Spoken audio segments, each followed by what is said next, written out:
Miscellaneous. देखिए इसमें 19 प्रश्न दिए गए हैं, हम लोग बारी बारी से सबको डिस्कस करेंगे। पहला क्वेश्चन दिया है write down a unit vector. देखिए बना के आपको तो दिया ही है, मुझे सिर्फ समझाना है, मैं आपको फटाफट समझाते चल रहा हूँ।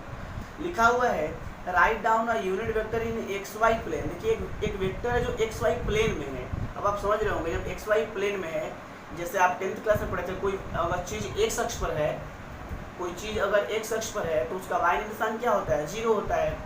इसी प्रकार से कोई बात वाई पर है तो एक्स 0 होगा। और 3D में क्या होता है, अगर एक्स वाई प्लेन में है मतलब एक्स का मान होगा, वाई का मान होगा, लेकिन जेड का मान नहीं होगा, यानी वो वाला कोऑर्डिनेट 0 हो जाएगा। ठीक है, तो यहाँ आपको यही समझना है कि कोई वेक्टर है जो एक्स वाई प्लेन में है, और एक्स वाई प्लेन में होने के साथ एक चीज़ और कह रहा है, making an angle of 30 degree with positive direction of x axis. तो सपोज किया जाए, थोड़ा सा मैं आपको दिखाऊं, अगर 2D का फिगर देखिए तो ऐसे होगा, एक्स वाई प्लेन में है तो ये एक्स है और ये वाई है। मैं 3D भी दिखाऊंगा आपको। और एक्स वाई प्लेन में है और ये 30 डिग्री का एंगल बना रहा है positive direction of x axis. X अक्ष से, एक्स अक्ष का जो ऋणात्मक है दिशा, उधर से वो 30 डिग्री बनाता है कोण, और 30 डिग्री का कोण बनाते हुए कोई एक वेक्टर है, ऐसा फिगर 30 डिग्री का एंगल बनाते हुए कोई एक वेक्टर है, हम उसका नाम लिख देते हैं, मान लिया जाए ए वेक्टर। तो कहता है ये एक्स वाई प्लेन में है और ये 30 डिग्री का अगर कोण बना रहा है, और ये वेक्टर जो वो यूनिट वेक्टर है, ठीक है, तो उसको आपको लिखना है कि उसका वैल्यू क्या होगा। समझ में आ रही है? तो आपको कुछ नहीं करना है, आप देखिए इसको 2-3 तरीके हैं लिखने के। सबसे पहला चीज़ तो आपको ये जानना होगा कि अगर मैं बात करूँ उसको 3D के फिगर में, तो आप क्या देखते, ऐसा हो जाता 3D फिगर। बड़े ध्यान से समझिए, मैं दोनों दिखा रहा हूँ आपको समझने के लिए। ये आपका होता x, ये होता y और ये होता z। और उसने कहा कि एक्स वाई प्लेन में है, एक्स और वाई प्लेन में है कोई वेक्टर, और वो x के साथ 30 डिग्री का कोण बना रहा है। अब आप ही बताइए, अगर वो वेक्टर, जो भी वेक्टर होगा, अगर x के साथ 30 बना रहा है तो y के साथ कितना बनाएगा? स्वाभाविक सी बात है, 60 बनाएगा, क्योंकि x और y के बीच में 90 डिग्री कोण होता है ना, वो दूसरे के लंबवत होते हैं। तो अगर ये 30 है तो ये 60 होगा, है ना। अच्छा, अब आप ये भी पढ़े हुए हैं कि एक्स वाई जेड तीनों अक्ष एक दूसरे के साथ 90 डिग्री का ही कोण बनाते हैं, है ना। देख लो ये वाला याद है ना, एक्स वाई जेड तीनों 90-90-90 बनाते हैं। तो मैं बात आपसे कहूँ कि चलिए अगर एक्स और वाई के तल पे है और ये 30 बना रहा है तो ये 60 होगा, क्योंकि टोटल 90 होता है। और यही वेक्टर अगर मैं कहूँ कि एक्स के साथ तो 30 हो गया, वाई के साथ तो 60 हो गया, और जेड के साथ कितना बनाएगा, तो जेड के साथ तो वो हमेशा 90 बनाएगा। क्यों? बात को समझिए, ये एक्स वाई तल है, जेड कहाँ पे होगा, पूरा लंबवत होगा। तो ये वेक्टर जो है, समझिए ध्यान से, ये जो वेक्टर है वो तो एक्स के साथ 30 बनाया, वही वेक्टर जो है कि नहीं वाई के साथ 60 बना दिया, क्योंकि टोटल 90 होता है। और वही वेक्टर जब जेड के साथ बात करेगा तो ये वेक्टर और ये वेक्टर क्या है, एक दूसरे के लंबवत है ना, तो ये जेड के साथ 90 डिग्री का कोण बनाएगा। तो इस प्रकार से आपको समझना होगा कि जो दिया गया है उसकी सहायता से हम लोग कैसे कैसे एंगल को फाइंड करें। अब आप जब एंगल निकाल लेंगे तो आपके लिए बहुत ईजी हो गया।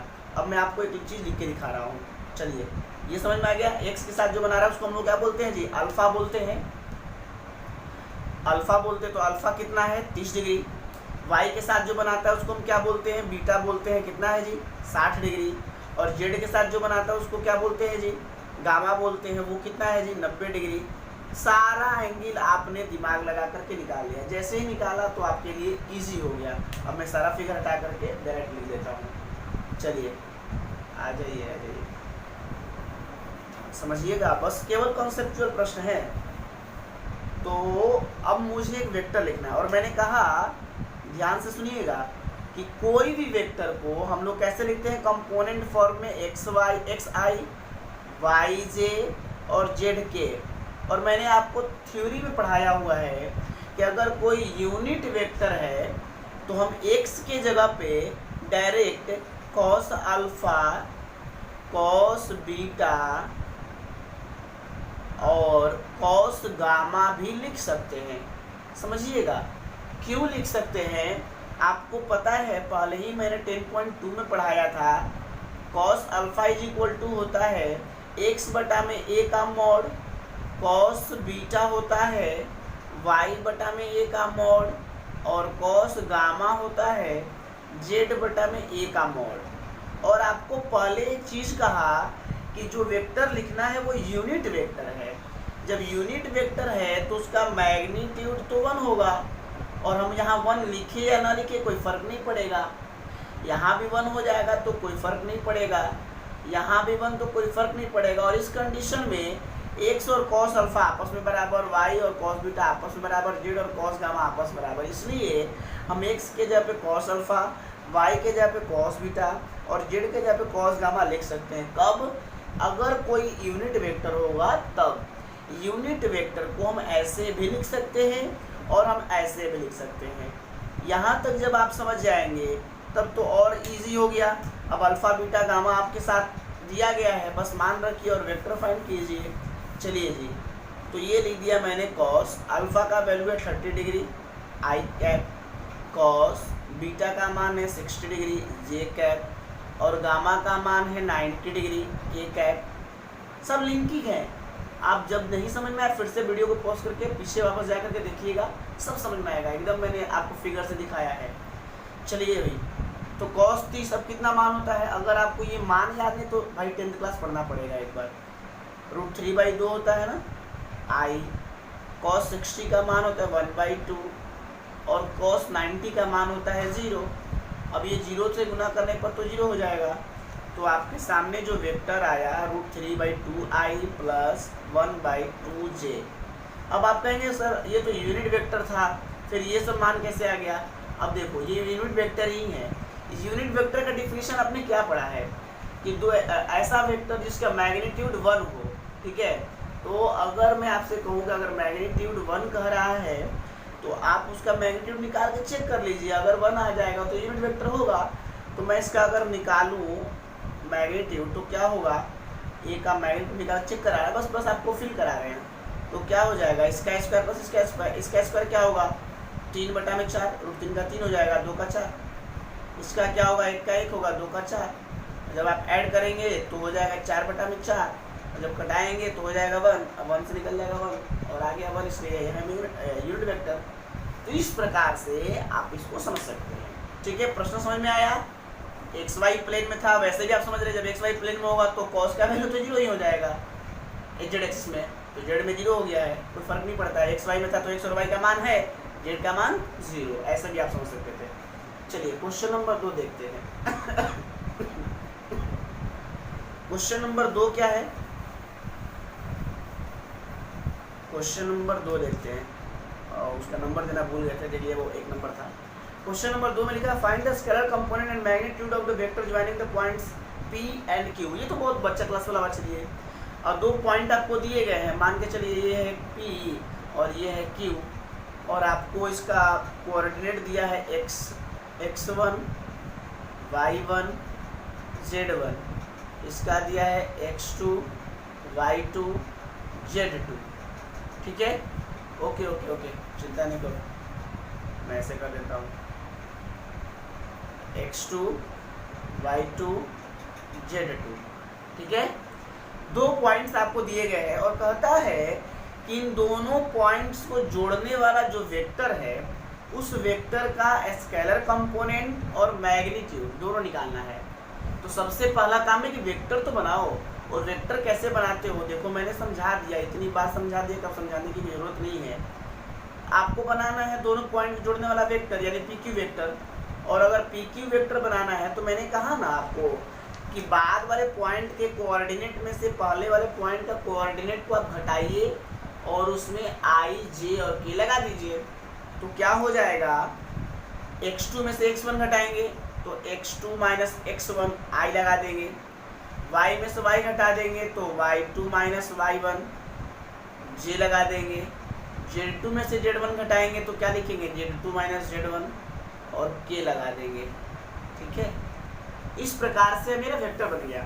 अब वेक्टर में आपको 2 चीज़ पूछ रहा है। पहला पूछा कि स्केलर कंपोनेंट कौन कौन है ना, देन स्केलर कंपोनेंट्स। अब मैंने आपको बताया कि स्केलर कंपोनेंट्स कुछ नहीं है, आई जे और के को हटा दीजिए, जो बचा वो सब स्केलर कंपोनेंट। कौन कौन होगा? एक तो है, डायरेक्टली देंगे स्केलर कंपोनेंट्स आर। कौन कौन है यहाँ पे? एक है x2 माइनस x1, एक है आपका y2 माइनस y1, ठीक है, एंड एक है आपका z2 माइनस z1। ये तो हो गया एक आंसर। दूसरा प्रश्न इसी में कह रहा है इसका मैग्नीट्यूड बता दीजिए, यानी डायरेक्ट लिख दिया। अगर मैग्नीट्यूड की बात कह रहा है यानी पी क्यू वेक्टर का मैग्नीट्यूड निकालना है। और मैग्नीट्यूड तो आप पढ़े ही हुए हो, x square y square z square, इसका स्क्वायर इसका स्क्वायर इसका स्क्वायर। इसका स्क्वायर क्या होगा? तो x2 माइनस x1 का होल स्क्वायर। इसका क्या होगा? y2 माइनस y1 का होल स्क्वायर। इसका क्या होगा? z2 माइनस z1 का होल स्क्वायर। और ये हो गया आपका आंसर, क्योंकि वैल्यू तो दिया नहीं है। देखिए तो क्या था इसमें? कुछ था? कुछ नहीं। और ये चीज़ क्या है? 11th क्लास का डिस्टेंस फार्मूला है। दो बिंदुओं के बीच की दूरी निकालने का सूत्र है 3D में। कैसे निकलता है? x में से x घटाएंगे स्क्वायर, y में से y घटाएंगे स्क्वायर, z में से z घटाएंगे स्क्वायर, ठीक है। तो यही दो चीज़ आपको निकालना था, एक तो उसका स्केलर कंपोनेंट और एक मैग्नीट्यूड, ठीक है। चलिए क्वेश्चन नंबर 3 देखते हैं।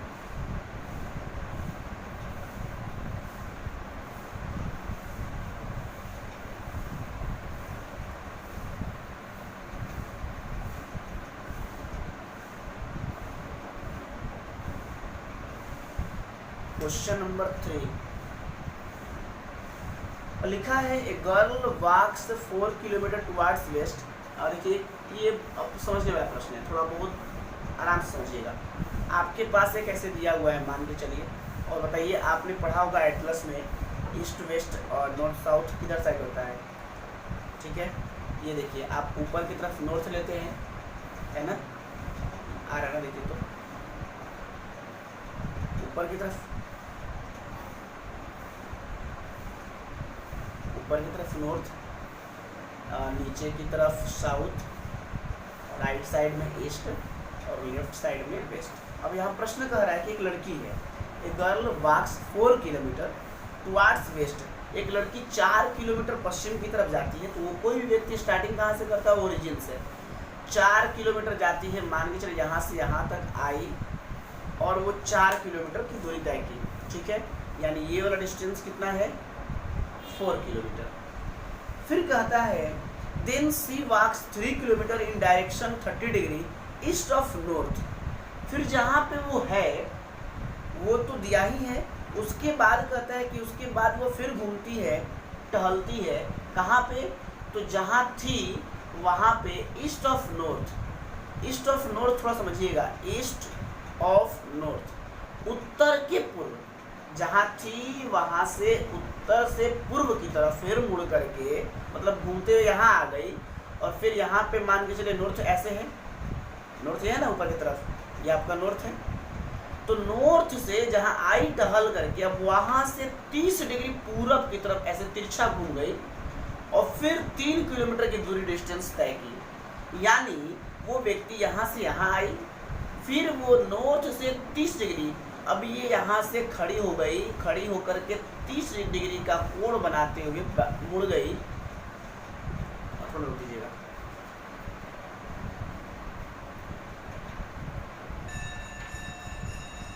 तो मैं कहाँ आपको बता रहा था, थोड़ा समझने का प्रयास कीजिएगा।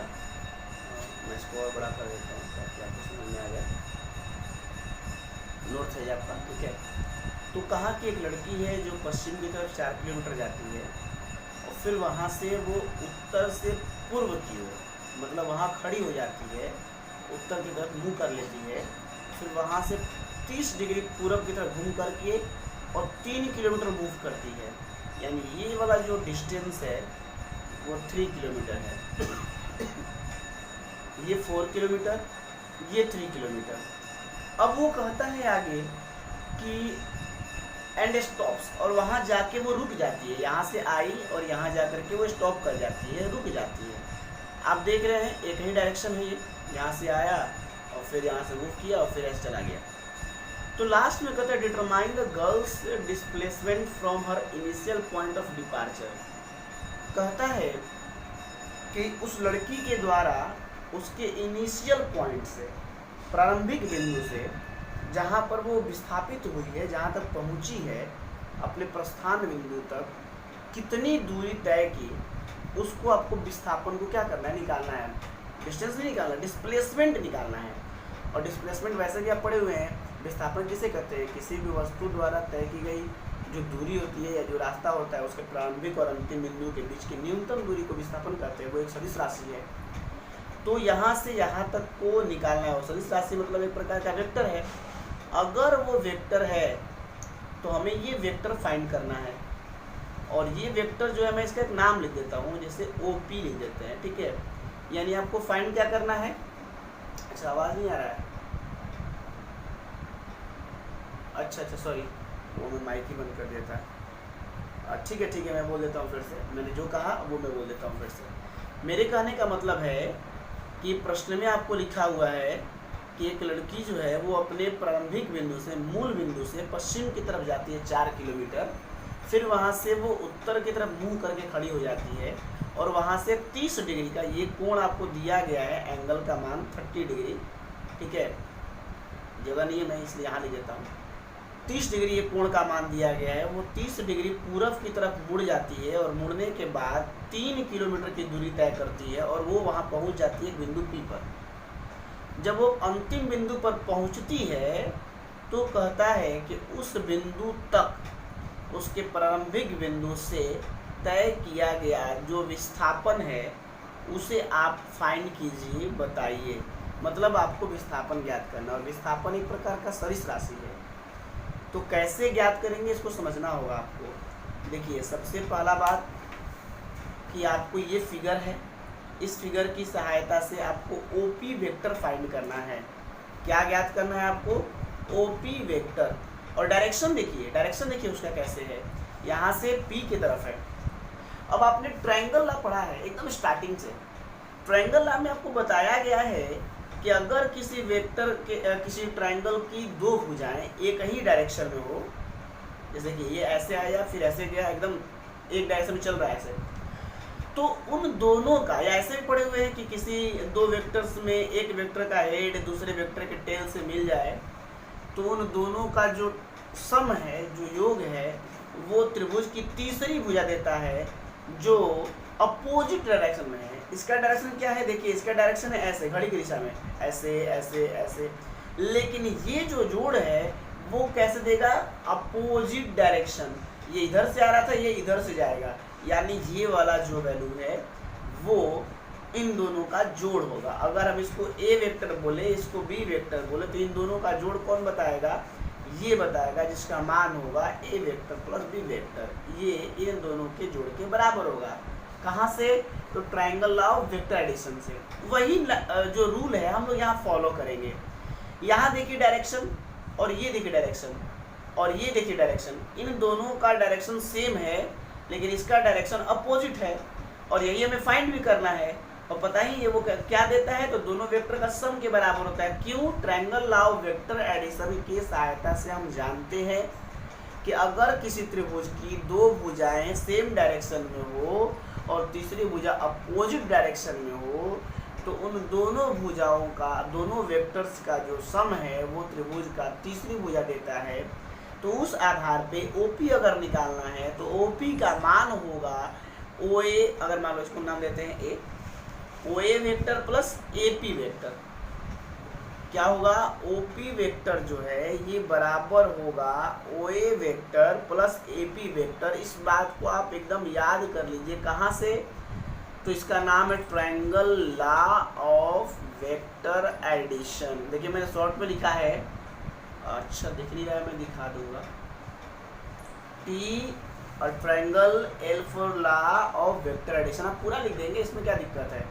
मैंने लिख दिया कि भाई ये ट्रायंगल का नाम क्या है, OAP, यानी इन ट्रायंगल OAP यानी त्रिभुज OAP में यदि हम बात करें तो त्रिभुज सदिश योग के त्रिभुज नियम से हम जानते हैं कि उसकी 2 भुजाओं का जोड़ उसकी तीसरी भुजा देता है। अगर वो त्रिभुज की 3 भुजाओं के रूप में हो और 2 भुजाओं का डायरेक्शन तीसरी भुजा के अपोजिट हो, तो उस कंडीशन में उसकी तीसरी भुजा उसके 2 भुजाओं के जोड़ के रूप में होता है। ये आप बात अगर आप समझ गए तो आपके सामने 2 प्रश्न हैं। पहला चीज़ OA निकालिए और दूसरा चीज़ AP निकालिए। OA भी निकालना है, AP भी निकालना है। और आपको ये भी पता है ये जो लाइन है ये x एक्सिस है ना, और ये जो लाइन है वो y एक्सिस है, ये भी आपने पढ़ा। अब आप इन दोनों की सहायता से इसका क्या बनाएंगे, OA वेक्टर और AP वेक्टर बनाएंगे। चलिए आप बताइए OA वेक्टर कैसे निकलेगा। OA वेक्टर निकालने के लिए आप बताइए, अगर मैं आपसे कहूँ ये 1 है, ये 2 है, ये 3 है, तो ये वाला डिस्टेंस कितना होगा, तो आप कहेंगे सर 3 होगा, क्योंकि ये लास्ट पॉइंट 3 था इसलिए पूरा डिस्टेंस 3 होगा। तो वैसे ही अगर ये 4 किलोमीटर डिस्टेंस है यहाँ से लेकर A तक, यानी A वाला जो पॉइंट है वो क्या होगा, 4 होगा। और चूंकि ये x एक्सिस पे है तो y का वैल्यू 0 होगा। तो जब x एक्सिस पे है और आपको पता है ये 2-3 तरीके हैं, मैं एक तरीका बता रहा हूँ फिर सेकंड वाला भी समझा देता हूँ आपको कि ये देखिए ये आपका जो निकला 4 जो दिया गया ये क्या बताता है, मैग्नीट्यूड बतलाता है। मैग्नीट्यूड मतलब लंबाई, और उस मैग्नीट्यूड में अगर हम डायरेक्शन ऐड कर दें तो मैग्नीट्यूड प्लस डायरेक्शन क्या होता है, वेक्टर होता है।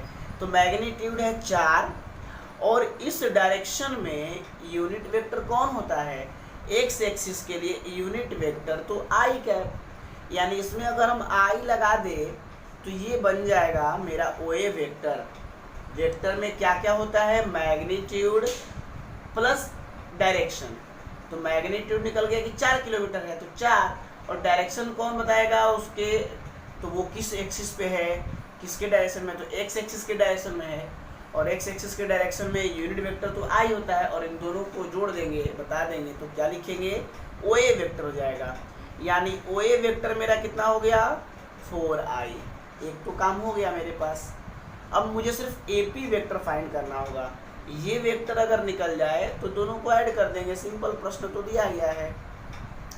अब ये निकाले कैसे, यही समझना है। यही बस इस प्रश्न में एक रहस्य है, थोड़ा सा छिपा हुआ है, उसको समझ करके काम हो जाएगा।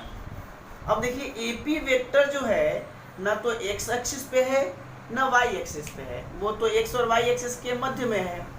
तो उसको निकालने के लिए आपको कंपोनेंट के बारे में पढ़ना होगा। अब आप जब फिजिक्स पढ़ रहे होंगे तो वहाँ आपको बताया गया होगा एक चीज़, क्या बताया गया होगा आप समझिएगा। ऐसे भी आप जान रहे हैं, जैसे देखिए कोई भी चीज़ होगा तो उसको हम 2 रूप में, जहाँ है वहाँ से 2 रूप में तोड़ सकते हैं, एक बेस के साथ और एक परपेंडिकुलर के साथ। इसके 2 कंपोनेंट हैं। जैसे किसी भी 3D में 3 वेक्टर के 3 कंपोनेंट होते हैं। चूँकि ये XY तल में है इसलिए 2 कंपोनेंट होंगे, जेड से तो मतलब ही नहीं, जेड वाला तो 0 हो जाएगा। अभी आपने इसके पहले प्रश्न में देखा भी था। तो अगर इसके 2 कंपोनेंट है तो थोड़ा समझिए यहाँ पे कि वो एंगल कैसे कैसे है। ये जो वेक्टर है अभी मैंने आपको बताया था कि इस वेक्टर का हम लोग कंपोनेंट निकाल लेंगे। तो ये बताइए x के साथ कितना बना रहा है और y के साथ कितना बना रहा है, ये दोनों एंगल चाहिए ना आपको। अब ये एंगल 30 डिग्री है, ये एंगल 30 डिग्री है, तो ये किसके साथ 30 बना रहा है, नॉर्थ के साथ। और नॉर्थ क्या है, y एक्सिस से एक तरह से, तो ये तो y के साथ 30 डिग्री का कोण बना रहा है। और ये x के साथ कितना बना रहा है, ये एंगल कितना होगा, अगर ये 30 है तो ये स्वाभाविक सी बात है कि 60 होगा, है ना। ये अगर 30 है तो ये कितना होगा, 60 होगा। बड़ी ध्यान समझिए मैं जो कह रहा हूँ, ये अगर 30 डिग्री है तो ये एंगल होगा 60 डिग्री।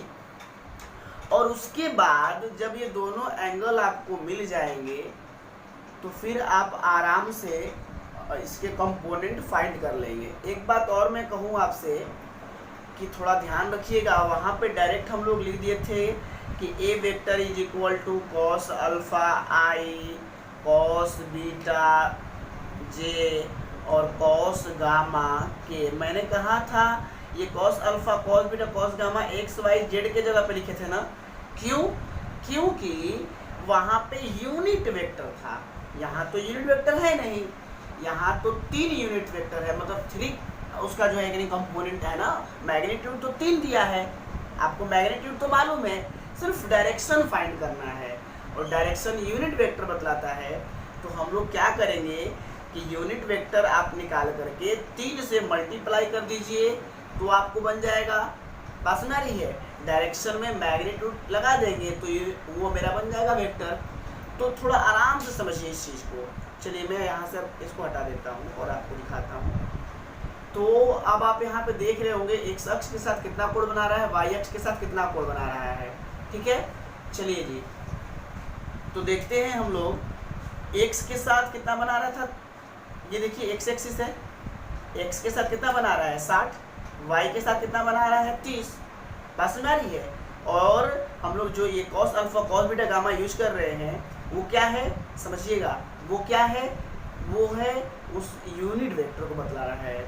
तो कॉस अल्फा क्या होगा, कॉस अल्फा एक्स के साथ जो बनाता है, एक्स के साथ बना रहा है 60 डिग्री, तो हो जाएगा 60, आई तो लगेगा ही, कॉस बीटा, तो कॉस बीटा आपका कितना है वाई के साथ 30 डिग्री, और गामा, गामा तो पता ही है जेड एक्सिस तो है नहीं, यानी 90 होगा, कॉस 90 0, लिखे या ना लिखे कोई फर्क पड़ेगा, नहीं पड़ेगा ना।